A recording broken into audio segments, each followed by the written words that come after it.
Hello friends, welcome to rocket मंत्रा।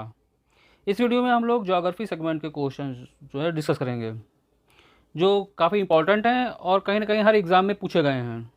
तो चलिए शुरू करते हैं आज का वीडियो। और ये रहा आपका पहला क्वेश्चन।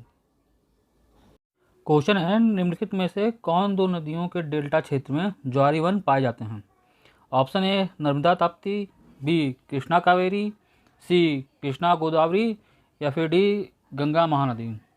तो जो सही आंसर है वो है ऑप्शन डी, गंगा महानदी। ये नर्मदा और जो ताप्ती नदियाँ हैं ये जो हैं ये डेल्टा नहीं बनाती हैं, और कृष्णा कावेरी और जो गोदावरी नदियाँ हैं ये जो दक्षिणवर्ती जो है नदियाँ हैं जिसके डेल्टा क्षेत्र में जो है ये धान की कृषि की जाती है। गंगा और जो महानदी का क्षेत्र है ये डेल्टा प्रदेश के उसमें जो है ज्वारी वन पाए जाते हैं। तो जो क्वेश्चन पूछा गया है कि डेल्टा क्षेत्र में ज्वारी वन पाए जाते हैं वो गंगा और महानदी के क्षेत्र में है। अगला क्वेश्चन है, संसार का सबसे बड़ा पाताली जल का बेसिन है?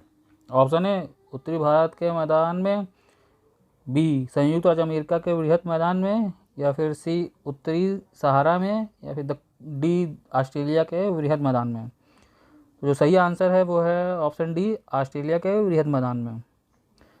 ऑस्ट्रेलिया के जो वृहद मैदान में जो है ये पाताल तोड़ कुआं का जो है सर्वाधिक जो विस्तृत क्षेत्र यहाँ पाया जाता है। यहीं पे इसका विस्तार जो है ये ज़्यादा क्वींसलैंड और ये जो साउथ वेल्स है और दक्षिणी ऑस्ट्रेलिया है इसमें जो है लगभग 6 लाख वर्ग किलोमीटर क्षेत्र में जो है ये फैला हुआ क्षेत्र है। अगला क्वेश्चन है, निम्नलिखित में से कौन पूर्ववर्ती नदी का उदाहरण प्रस्तुत करती है? Option A Ghaghara, B Brahmaputra, C Vyas, या फिर डी नर्मदा। तो जो सही आंसर है वो है ऑप्शन बी, ब्रह्मपुत्र। ब्रह्मपुत्र नदी जो है ये पूर्ववर्ती नदी का उदाहरण है। पूर्ववर्ती नदियाँ जो हैं ये वो नदियाँ होती हैं जो ढाल का अनुसरण नहीं करती हैं। इन नदियों का जो उद्गम होता है वो पर्वतों के निर्माण से पूर्व, मतलब कि जो पर्वत निर्माण होता है उनका वो उससे भी पहले की होती हैं। इसलिए ये जो नदियाँ हैं ये पर्वतों को काट कर अपना रास्ता बनाती हैं। इन नदियों को जो है अक्रमवर्ती नदियाँ भी कहा जाता है। अगला क्वेश्चन है, पूर्वी घाट पर्वत और पश्चिमी घाट पर्वत मिलते हैं? ऑप्शन ए इलायची पहाड़ियों पर, बी अन्नामलाई पहाड़ियों पर, सी पालनी पहाड़ियों पर, या फिर डी नीलगिरी पहाड़ियों पर।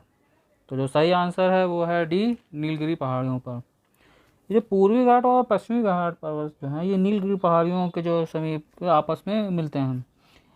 इनके जो दक्षिण में अन्नामलाई पहाड़ियाँ पालघाट दर्रे द्वारा पृथक हो जाती हैं, और अन्नामलाई पहाड़ियों की एक शाखा जो है पालनी पहाड़ियों के रूप में और दूसरी शाखा जो है इलायची पहाड़ियों के रूप में जो है स्थित है।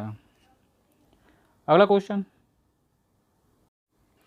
है, मेघालय की गारो, खासी एवं जयंतिया पहाड़ियाँ संरचनात्मक दृष्टि से संबंधित हैं?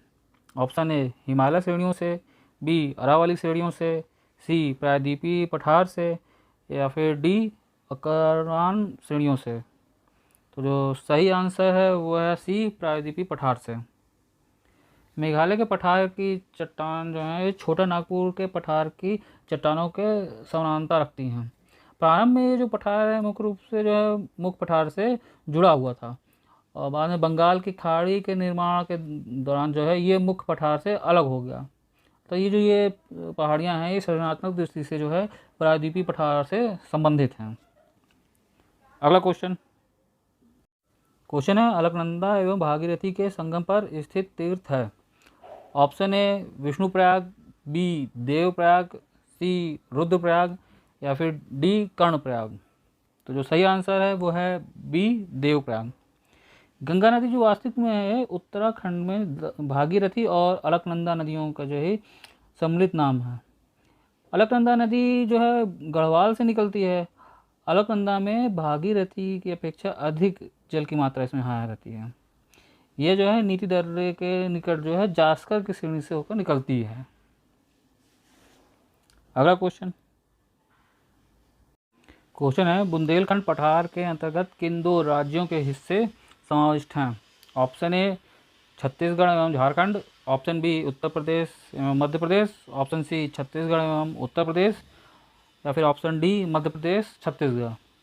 तो जो सही आंसर है वो है ऑप्शन बी, उत्तर प्रदेश एवं मध्य प्रदेश।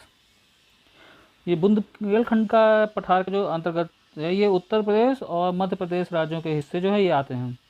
बुंदेलखंड का जो पठार है वो उत्तर में यमुना नदी, दक्षिण में विंध्य पठार और उत्तर पश्चिम में चंबल नदी तथा दक्षिण में जो है ये दक्षिण पूर्व में पन्ना अजयगढ़ श्रेणियों द्वारा जो है सीमांकित किया जाता है।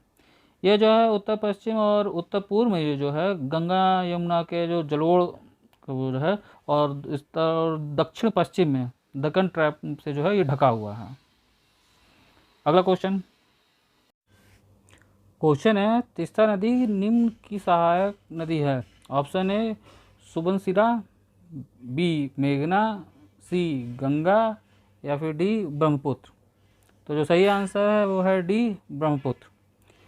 तीस्ता नदी ये जो है ब्रह्मपुत्र की सहायक नदी है और ब्रह्मपुत्र का जो है ये उद्गम है ये मानसरोवर झील के निकट से वहाँ से होता है।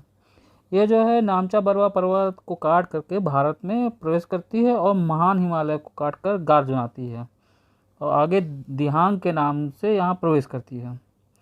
सदिया के पास जो है इसमें दिहांग और लोहित नदियों के संगम के पश्चात इसका नाम जो होता है आगे जाके ये ब्रह्मपुत्र हो जाता है।